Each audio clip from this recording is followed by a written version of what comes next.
حضور نے فرمایا من یحرم الرفق فقد حرم الخیر کلہ، جو شخص دل کی نرمی سے محروم ہو گیا وہ کل کے کل خیر سے محروم ہو گیا۔ کسی کو دکھ میں دیکھو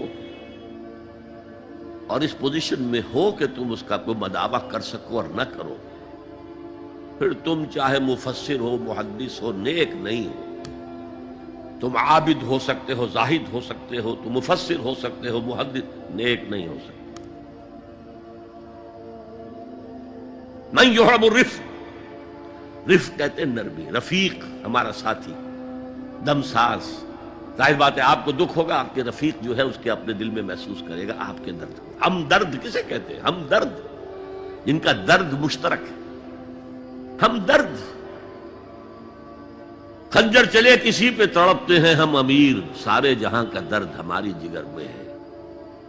اگر یہ رفق نہیں ہے، اگر یہ ہمدردی نہیں ہے، اگر کسی کو دکھ میں دیکھ کر آپ تڑپ نہیں اٹھتے، اگر اس کی مدد کرنے پر قادر ہو اور نہیں کرتے تو کل خیر سے محروم ہے۔ پڑھے جاؤ نمازیں اور تہجدیں، کچھ حاصل نہیں ہو۔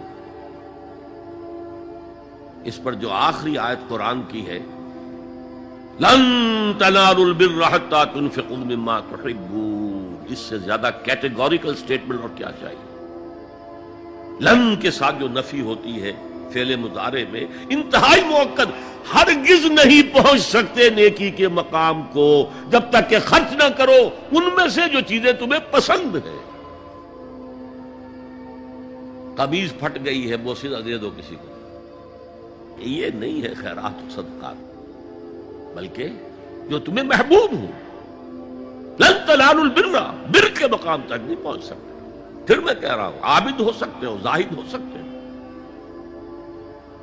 علم کا معاملہ ہے، محدث ہو سکتے ہو، مفسر ہو سکتے ہو، فقیہ ہو سکتے ہو، مفتی ہو سکتے ہو، سب کچھ ہو سکتے ہو، قرآن مجید کی روح سے نیک نہیں کہلا سکتے۔